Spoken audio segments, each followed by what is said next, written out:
देखिए, मैं आपको एक बात बताता हूँ ना, ये कहते हैं कि मैं शोक सभा में आया हूँ, फिर ऐसी उल्टी सीधी बात करते हैं कि उस लड़के से माफी मांगे, ये देखते हुए कि लड़का सुन रहा है, उनका बेटा, वो सब सुन रहा है।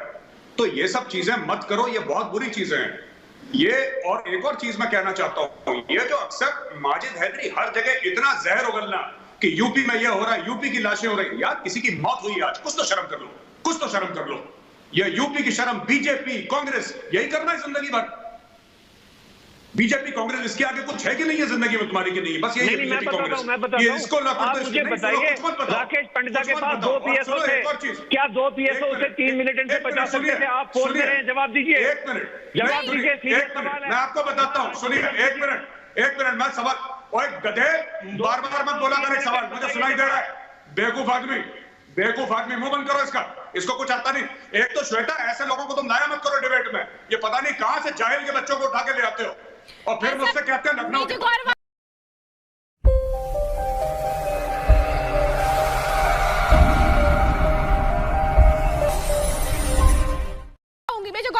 मैं बात करना चाहती हूँ। मुझे गौरव आ रहा, सवाल तो देखिए यही है, पारस हमारे साथ है, हर कोई इस बच्चे को देख करके गमगीन है, हर किसी की आंखों में आंसू है, लेकिन ये माजिद हैदरी जैसे लोग जो टीवी में बैठते हैं, यही तो मुझे लगता है कसूरवार है, भटकाने में, बरगलाने में और बहलाने में। देखिए, सबसे पहले राकेश पंडिता जी और उनके परिवार को मैं नमन करता हूँ, पारस को मैं नमन करता हूँ और मेरे कॉन्डोलेंसेस उनके परिवार को। दूसरी चीज ये कि कश्मीर में जो साइकिल ऑफ वायलेंस है ये रुकना चाहिए, बहुत ज्यादा हो गया और बहुत, ये कब से शुरू हो रहा है, 30-35 साल से, और कितने हजारों लोगों की जानें चली गई हैं। It's very very unfortunate. पहले इन्होंने शुरुआत करी, मैं आपको बताता हूँ इसकी सच्चाई, लोग कहते हैं बताना नहीं चाहते हैं। पहले इन्होंने बोला कि हिंदुओं को मारो, फिर उसके बाद कई मुसलमान खड़े हो गए कि नहीं हमारे हिंदू भाई हैं, इनको कुछ मत करो, तो उन मुसलमानों को मारा इन लोगों ने जो आतंकवादी थे। तो इन्होंने हिंदुओं को भी मारा, इन्होंने मुसलमानों को भी मारा, जो देश के लिए आवाज उठाई उसको मारा, जिसने कश्मीरियत के लिए आवाज उठाई उसको मारा, और ये मारते चले गए, काटते चले गए लोगों को, और आज तक वही कर रहे हैं। जो सुशील पंडित जी कह रहे हैं ना बात, सुशील पंडित जी गलत बात नहीं कह रहे, he is not saying anything wrong, वो बिल्कुल सही बात कह रहे हैं। ये जो बीज है जो बरगद बन जाता है ना, not only deradicalisation but also counter radicalisation, वहां से सिखाया क्या जा रहा है मस्जिदों से, वहां से बात क्या होती है, ये जमातुल इस्लामी के जितने भी वहां पे मदरसे, वहां पे क्या सिखाया जाता है। मैं अनंतनाग के आगे एक छोटा सा गांव है, अनंतनाग में एक छोटा सा गांव है, आगे जाते वक्त वहां पे मैं एक छोटी बच्ची से मिला था, मैंने इसके बारे में लिखा भी था अपने ब्लॉग में। वो छोटी बच्ची 5, 6, 7 साल की होगी, मुझे नहीं पता, तो मैंने ऐसी टॉफी थी, मैंने बोला बेटा ये टॉफी लो, तो मैंने उससे पूछा क्या करते हैं, क्या मैं स्कूल में पढ़ती हूँ, बड़े होके क्या बनोगी, बड़े होके मेरे बेटे होंगे और मैं उन बेटों को जिहाद का मतलब सिखाऊंगी।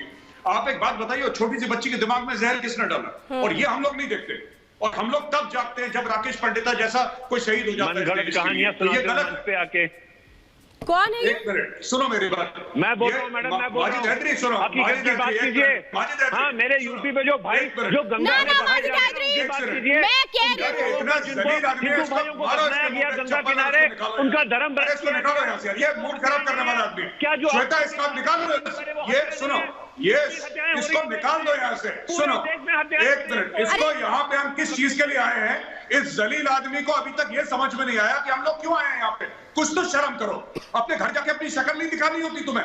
माजिद, तुम्हारे घर वाले नहीं पूछते कि क्या जलील पैदा करा है तुम्हारी तरह, तुम्हें बिल्कुल शर्म नहीं है, तुम इंसान हो, इंसान के बच्चे हो, क्या आपको पहले बात करने की तमीज नहीं है, आपसे इंसान आप करके बात करते हैं, आप तुम करके अपने आप को जलील करते हो और अपने आप को लखनऊ का कहते हो। तमीज नाम का तो आप में कोई है नहीं, एलिमेंट नहीं है तमीज की, बात करने का तरीका नहीं है। लखनऊ क्या, तुम्हें तो पर्दी चाहिए, मुंह पर चप्पल, बेवकूफ का बच्चा, इसको निकालो यहाँ से। बोलिए माजिद हैदरी, बोलिए क्या करेंगे इस बीच को खत्म करने के लिए, बताइए। मैंने आपको पहले ही कहा, आज हम इस मंच पे लड़ना नहीं चाहते। मेरी एक विनती होगी आरपी सिंह जी से। अब आप उत्तर प्रदेश को मत लाइएगा, मैं कुछ नहीं कहूंगी आपसे। रिक्वेस्ट है, नहीं, मैं भी आपसे रिक्वेस्ट कर रही हूँ, अपील करना चाहता हूँ, मैं भी आपसे अपील कर रही हूँ। माफी मांगिए सर, मैं आपसे अपील करती हूँ, नहीं बचा पाई, बच्चे से माफी मांगिए, आप आज माफी मांगिए इस बच्चे से। आरपी सिंह जी, ये जलील आदमी है, ये बुरा आदमी है, ये वही बकवास कर रहा है यहाँ पे। एक छोटे से बच्चे को सामने देख के अपनी सियासत चमका सकता है। तुम जलील इंसान हो यार माजिद, तुम बुरे आदमी हो। पता नहीं तुम्हारे माँ बाप को क्या लगता होगा तुम्हें पैदा करके, कितने जलील किस्म के आदमी है।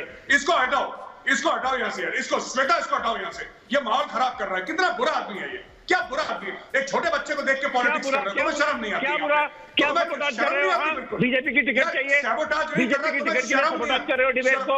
यार एक बात बताओ, इसके बाद की हत्या का सरकार माफी मांगे, क्यों मर मेरा भाई भतीजा यतीम हुआ है? सुनो एक मिनट, श्वेता भाई क्यों अलाउ कर रही है? बचा सकते हैं, आप क्यों अलाउ कर रही है? माजिद हैदरी, आप इसको क्यों अलाउ कर रही है? क्या हो रहा है? एक मिनट माजिद हैदरी, मुझे थोड़ा सा लगा था कि चलो आपकी बात सुन लेते हैं, लेकिन मुझे लगता नहीं है कि आपकी बातों में कोई दम है। ठीक है, आप पहले उत्तर प्रदेश से बाहर आ जाइए और अपने, अभी आप शायद कश्मीर में बैठे हैं, उत्तर प्रदेश में नहीं बैठे, ठीक है? आपको शायद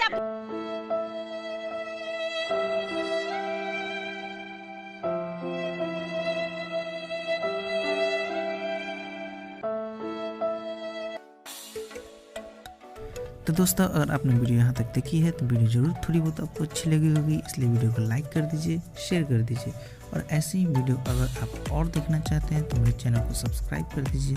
धन्यवाद।